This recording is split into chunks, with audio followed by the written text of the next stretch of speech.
आज हम बात सड़कों की नहीं करेंगे, बल्कि व्यवस्थाओं की विश्वसनीयता की करेंगे। नगर निगम जिस तरीके से स्मार्ट सिटी को अंजाम तक पहुंचा रहा है, आज चर्चा उस पर करेंगे। चर्चा करेंगे कि नगर निगम किस तरीके से ठेकों का वितरण करता है।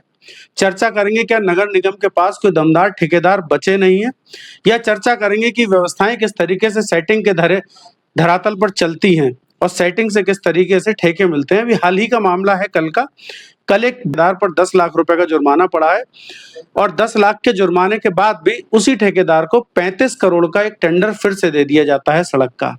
सवाल ये उठता है, क्या टेंडर डालते समय ये जांच नहीं होती है कि ठेकेदार का बैकग्राउंड कैसा है। उस ठेकेदार पर 6 महीने लेट काम करने के को लेकर 10 लाख रुपए की पेनल्टी पड़ी थी, अब 35 करोड़ का एक ठेका मिला है। नगर निगम और स्मार्ट सिटी के जानकार मोंटी शुक्ला जी हमारे साथ हैं, जो समाजवादी पार्टी के प्रवक्ता भी रहे हैं। बहुत ज्यादा रिसर्च की है उन्होंने नगर निगम पर और नगर निगम की कार्यशैली पर, तो उनसे ये बात करेंगे और जानने की कोशिश करेंगे नगर निगम अगर कुछ गड़बड़ चल रहा है तो क्या चल रहा है, और नगर निगम में कुछ अच्छा अगर है तो क्या गुंजाइश है नगर निगम में, हम कुछ अच्छा कर सकते हैं शहर को लेकर।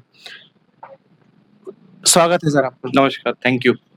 मोंटी जी, पहले तो एक बार ये बताइए कि कल आपने विरोध किया है, कुछ ऑब्जेक्शन उठाया है किसी ठेकेदार जिस पर 10 लाख रुपए का जुर्माना पड़ा था, फिर उसे एक नया टेंडर मिला, क्या कि मामला क्या है? देखिए, सबसे महत्वपूर्ण बात ये है, कभी भी कोई संस्था गलत नहीं होती है, संस्था में काम कर रहे लोग गलत होते हैं। ऐसे ही ठेकेदारी प्रथा गलत नहीं होती है, ठेकेदारी के माध्यम से लोग अच्छा काम करते हैं और बहुत सारे लोग उसमें बेहतर वैकल्पिक व्यवस्था भी तैयार करते हैं, जो सरकारी संस्थाएं कई बार नहीं कर पाती हैं। मगर महत्वपूर्ण बात यह है कि जब कोई ठेकेदारी की संस्था, जो कंपनी, जो पहले ही गलत काम कर चुकी है, पहले ही ब्लैकलिस्टेड रह चुकी है, पहले ही वो अपने कार्य को 6 महीने लेट कर चुकी है, उसके बावजूद भी अभी मुझे लगता है कि 6 महीने और लगेंगे। क्या बरेली में कोई ऐसा ठेकेदार नहीं है जो आप बाहर से फर्म बुला के उसे काम दे रहे हैं? ये दोस्ती क्या कहलाती है? इस दोस्ती के पीछे एजेंडा क्या है? क्या वजह है कि कोई कंपनी आप ढूंढ के विशेष रूप से काम दे रहे हैं? आपने टेंडर किससे मांगा? आपने टेंडर्स की घोषणा कहाँ करी? आप आज मैं कई बहुत सारे मैं ठेकेदार भेज दूंगा जो बेहतर काम कर लेंगे, मगर एक विशेष प्लानिंग के तहत विशेष रूपरेखा बना के अगर किसी को काम दिया जाता है तो ये संदिग्ध हो जाता है। और रही बात स्मार्ट सिटी की, बरेली में स्मार्ट सिटी प्रोजेक्ट जब से आया है तब से आप देखिए एक नई परंपरा शुरू हुई है। सरकारी जमीनों को, सरकारी इंस्टीट्यूशंस को प्राइवेट हाथों में दे देने का। क्या प्राइवेट हाथों में देके हम उसे बेहतर कर सकते हैं, या सरकार उसे बेहतर चला के आम आदमी के लिए उसे इस्तेमाल कर सकती है? क्योंकि जब प्राइवेटाइजेशन होता है तो इसका मतलब उसमें शुल्क लगेगा, इसका मतलब वो महंगा हो जाएगा। महंगा होने का मतलब वो समाज के एक लिमिटेड तबके तक सीमित रह जाएगा। मगर जब सरकार कोई व्यवस्था रखती है तो वो आम आदमी के लिए, गरीब आदमी के लिए, मध्यम वर्ग, निचले मध्यम वर्ग, सबके लिए होती है। मैं ये जानना चाह रहा हूँ मोंटी जी की जो प्रथा है, जो सिस्टम है, जो ठेकेदारी का, वो सिस्टम कैसे काम करता है? क्योंकि नगर आयुक्त साहब का ये कहना है कि हमने 3 बार इस टेंडर को निकाला, 2 बार किसी और ने अपील नहीं की, 1 बार 2 लोगों ने अपील की, क्योंकि टेंडर की ये एक मानक है टेंडर का कि अगर कोई प्रतिद्वंदी नहीं होगा, 2 लोग नहीं होंगे तो वो टेंडर किसी को मिलेगा नहीं। तो ऐसा होता है कि कोई डमी कैंडिडेट चला जाता हो अगर टेंडर कहीं सेटिंग करनी है तो? मैंने तो सुना है कि कोई पूल बन जाता है। अच्छा। उस पूल के माध्यम से ठेकेदारों का एक पूल बन जाता है, उसमें सेटिंग से सब काम हो जाता है। हालांकि मैंने ये बात सुनी है। अच्छा। मैं इसे जस्टिफाई नहीं कर सकता हूँ, मगर कुछ तो गड़बड़ है, कुछ तो घोटाला है। और रही बात नगर आयुक्त महोदय की, नगर आयुक्त महोदय से ही मैं देखता हूँ मीडिया हर बार बयान लेती है, और भी जिम्मेदार लोग हैं। कौन कौन है? पूछा जाए, अरे वहां पे तमाम जो चीफ इंजीनियर हैं, नगर निगम के जो सबसे जनप्रतिनिधि हैं, जो सभासद हैं, उप सभापति, हमारे मेयर साहब हैं, इन सब लोगों की भी जिम्मेदारी बनती है। मीडिया को उनसे बयान लेना चाहिए, सिर्फ नगर आयुक्त जी से बयान लेके काम खत्म कर दिया जाता है। और मुझे लगता है इसके पीछे भी कोई प्लानिंग है, क्योंकि जो ठेकेदार हैं वो मित्र किसके हैं, उन्हें लाया कौन है, उन्हें ये जांच का विषय है कि जांच करेगा कौन? जांच करेगा कौन? जांच तो होती रहती है भाई। आपका ये पड़ोस में ही विकास भवन के बगल में कास कला केंद्र के नाम से स्थान हुआ करता था, जो बाद में भाजपा के ही मंत्री रहे संतोष गंगवार जी ने उसे अर्बन हार्ट बनाया। अर्बन हार्ट पे उन्होंने, मुझे अभी ठीक से फिगर नहीं याद है कितना, मगर कई करोड़ रुपए खर्च करके उसे अर्बन हार्ट बनाया। उसे तोड़ के एक नई बिल्डिंग बनाई स्मार्ट सिटी में। अब वो नई बिल्डिंग जब बन के तैयार हो गई, तो जब वो बन के तैयार हो गई तो जो प्राइवेट लोगों के हाथ में हो गई, तो प्राइवेट लोगों को लगा कि इससे हम और बेहतर इस स्थान का, सरकारी स्थान का, जो आम आदमी गरीब आदमी का स्थान है, उसका और बेहतर दोहन कर सकते हैं। तो दोहन करने के लिए वो बड़े बड़े होटल्स के हिसाब से इंफ्रास्ट्रक्चर बना रहे हैं, वो बड़े बड़े रेस्टोरेंट्स के हिसाब से लेकिन इंफ्रास्ट्रक्चर। उनका कहना तो ये है कि हम बहुत बड़ा होटल बना रहे हैं और पब्लिक के लिए बना रहे हैं, जो हमें दिया गया था हम उससे और ज्यादा अपडेट कर रहे हैं और ज्यादा अच्छा बना आप रहे कहीं हैं। घूमने जाते हैं बाहर? हाँ हाँ, कहाँ जाते हैं? आसपास कहीं भी कितने रुपए के होटल में रुकते हैं आप? 2-3 हजार रुपए। और मैं भी कोशिश करता हूँ 1500-2000 तक मुझे भी मिल जाए। क्या आप 15,000 रुपए के होटल में रुकेंगे? हम और आप ही तो आम आदमी है। आम पब्लिक कौन है? हम आप है, मध्यम वर्ग है, निचला मध्यम वर्ग। इस देश की 85% आबादी गरीब, निचला मध्यम वर्ग और मध्यम वर्ग है। मुझे तो नहीं लगता है वो हयात और रमाडा और रेडिसन जैसे होटलों में रुक सकती है। किसके लिए बना रहे हैं होटल? वो एलीट क्लास के लिए बना रहे हैं, क्रीमी लेयर के लिए बना रहे हैं, जो 5% है। और 5% का मतलब कोई जाति धर्म नहीं है। मैं ये मानता हूँ इस दुनिया में 2 ही धर्म है, अमीरी और गरीबी। इसके अलावा कुछ नहीं है। जो अमीर है उसका कोई जाति धर्म नहीं है। एलीट क्लास कौन है आपकी नजर में, जो आपको लग रहा है elite class? Elite class means creamy layer. वो क्रीमी लेयर जो सभी साधन संसाधनों का दोहन कर सकती है, उसके पास इतनी पूंजी है, हमारे आपके पास नहीं है। और मुझे लगता है हम जितने हमारे जो व्यूअरशिप है उसमें भी 15-20 हजार का होटल तो कोई नहीं लगा। जो होटल वहां बनाने की बात हो रही है, जितना उसका मॉडिफिकेशन हो रहा है, उससे स्पष्ट समझ में आता है वहां कोई 5 स्टार 7 स्टार होटल खुलेगा। मेरा सवाल तो यही है आपसे कि 5 स्टार 7 स्टार होटल बनाकर बनाने वाले को क्या फायदा है जब वहां लोग नहीं आएंगे तो? नहीं, लोग आएंगे ना, क्रीमी लेयर आएगी। जिनकी पॉकेट जिनकी अलाउ करेगी वो आएंगे। तो वो उन्हीं के लिए बन रहे हैं। जो आप बता रहे हो कि आम आदमी के लिए वो जगह बनाई जा रही है। कास कला केंद्र में जब हम जाते थे, हम जब अर्बन हाट में जाते तो आपको याद होगा बड़े बड़े स्टॉल्स लगते थे, बड़ा खूबसूरत सी आर्किटेक्चरी होती थी, बहुत राजस्थान से लोग आते थे, अलग अलग प्रदेशों से लोग आते थे। एक ऐसा माहौल होता था, हम घर परिवार के साथ घूम सकते थे। वहां पे हम दाल बाटी चूरमा भी खाते थे। अब वहां मैकडी खुल जाएगा, वहां बड़े बड़े ऐसे इंस्टीट्यूशन खुलेंगे जिनका आम आदमी को कोई जरूरत नहीं है, जिसके लिए वो बन रही है। आप वहां, मुझे कोई बता रहा था 90 रुपए स्क्वायर फीट के हिसाब से जमीन दे रहे हैं। तो क्या 1.5 लाख रुपए का किराया कौन देगा? हम आप दे देंगे क्या? ठीक। अभी मैंने बात की थी आपसे कि जो टेंडर अभी मिला है, एक जेएसपी ठेकेदार को टेंडर मिला है 35 करोड़ का। आप अगर होते, मतलब आपके पास अगर ये ड्यूटी होती, तो वो क्या आप ऐसे किसी ठेकेदार को ठेका देते जो भाई जिस पे 10 लाख रुपए की पेनल्टी पड़ी है, 6 महीने टेंडर लेट किया उसने। अगर 6 महीने कोई जनता के लिए कोई रोड तैयार हो रहा है या फिर कोई भी बिल्डिंग तैयार हो रही है और वो 6 महीने लेट मिलती है, तो उसकी बात ये कि संस्थान को तो नुकसान हो रहा है, लेकिन पब्लिक भी उसका उपयोग 6 महीने बाद कर पा रही है। ये नुकसान की भरपाई ये लोग कैसे करते हैं? महत्वपूर्ण बात इससे भी आगे की है। सिर्फ वहां रोड खराब नहीं है, वहां पे गहरे गहरे गड्ढे हैं, वहां कार आधी आधी डूब जा रही है, वहां पे लोगों को चोट लग रही है, लोग घायल हो रहे हैं। छोटी छोटी बातें मीडिया में नहीं आती हैं। वहां लगातार लोग कष्ट में हैं। उस कष्ट से निजात कौन देगा?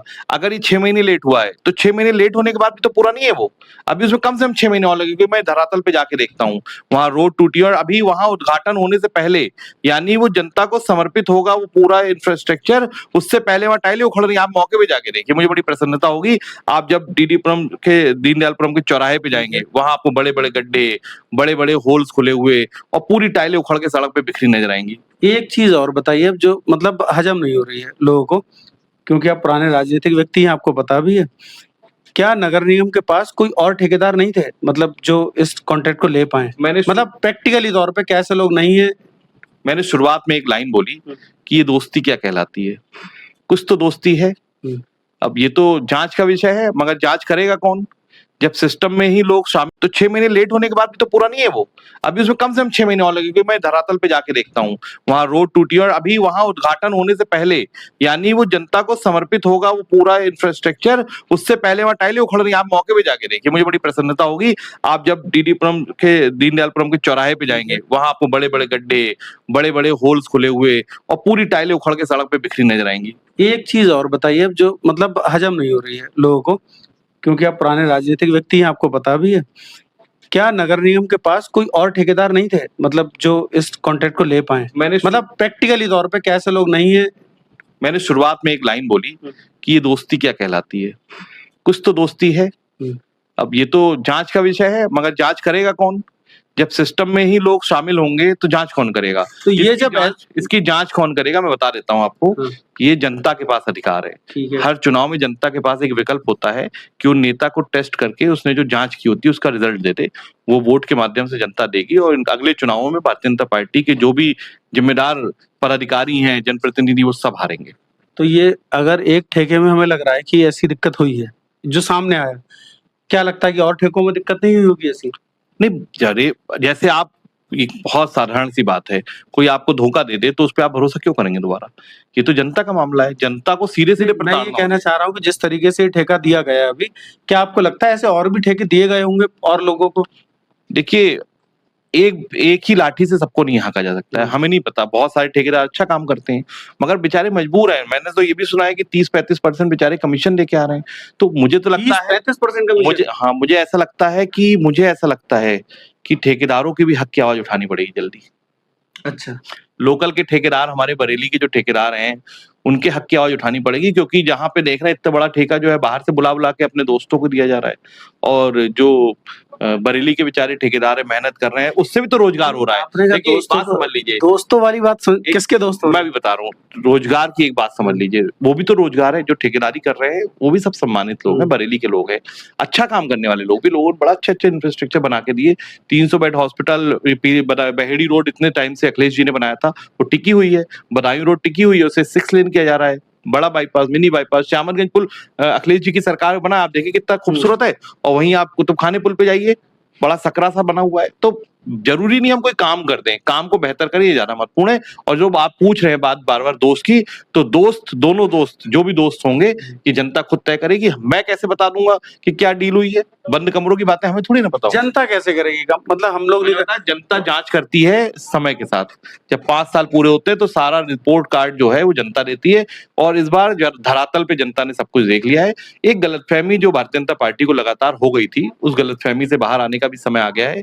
जो वो सोच रहे थे कि एक ट्रिक के माध्यम से वो हमेशा सरकार बनाते रहेंगे, वो ट्रिक भी उनकी खुल चुकी है। राम मंदिर में जब से चंदा चोरी का मामला आया है, तब से स्पष्ट हो गया है कि भाजपा जहां-जहां पांव पसार रही है, वहां-वहां घोटाले हो रहे हैं। मतलब आपके आरोप ये हैं कि जो ठेकेदारी की जो प्रथा हमारे यहाँ है, मतलब बरेली नगर निगम में, उसमें गड़बड़ियां भी हैं और कमीशनबाजी भी बहुत मोटी है, और कमीशन की वजह से जो निर्माण हो रहा है उसमें मिलावट हो रही है। जब मर्यादा पुरुषोत्तम श्री रामचंद्र जी के मंदिर में चोरी हो सकती है, तो उसमें कौन लोग शामिल थे? वो धीरे-धीरे सूची आ रही है। उसमें जो लोग हैं, उसी मानसिकता के लोग आज बरेली में भी कहीं न कहीं शासन सत्ता में हैं।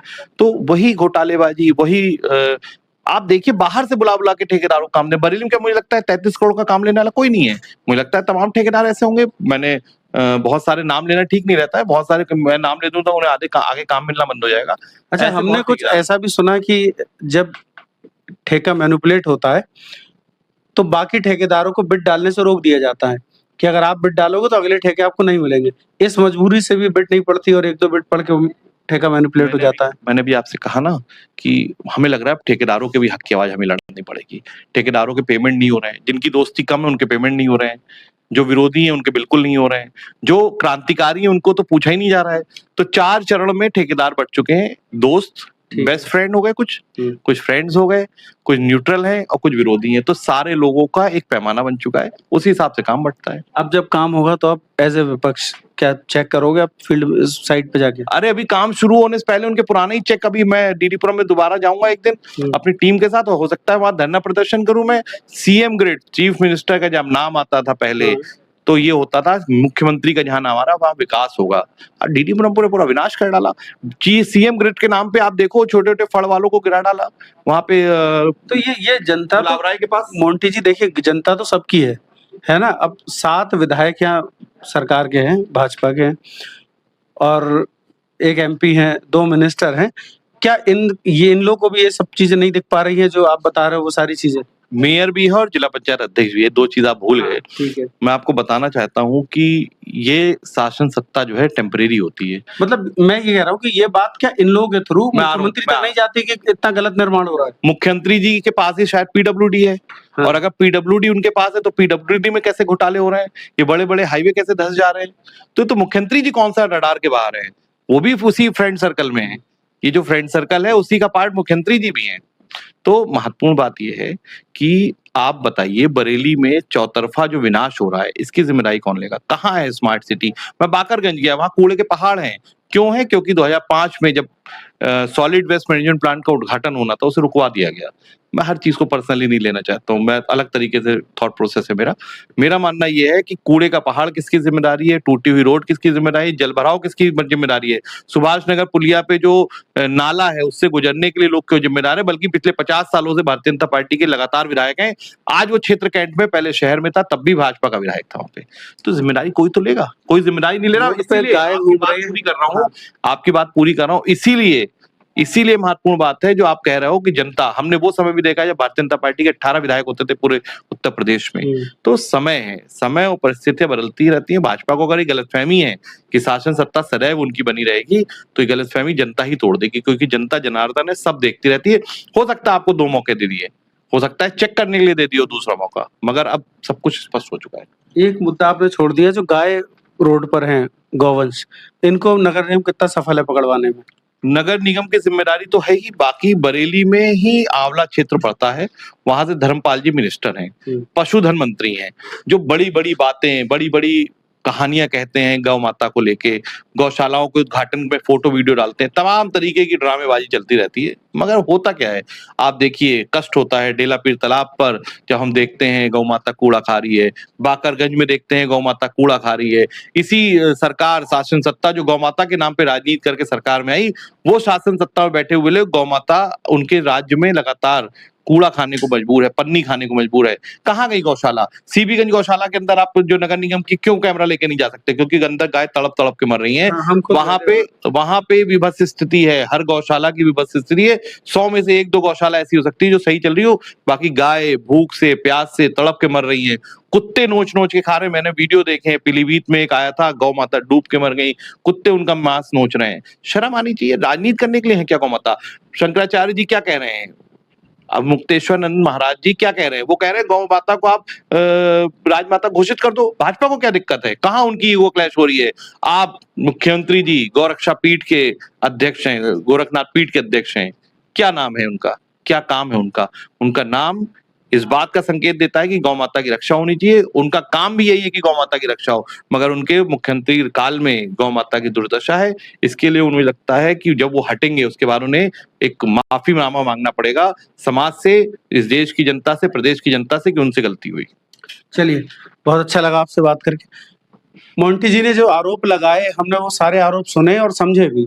ठेकेदारी प्रथा को लेकर आपने आरोप लगाया, निर्माण में होने वाली, उपयोग होने वाली सामग्री पे आपने आरोप लगाए। बरेली के तमाम विधायकों को ये चेतावनी भी दी कि किस तरीके से काम हो रहा है उसको देखा जाए, निरीक्षण करा जाए उसका।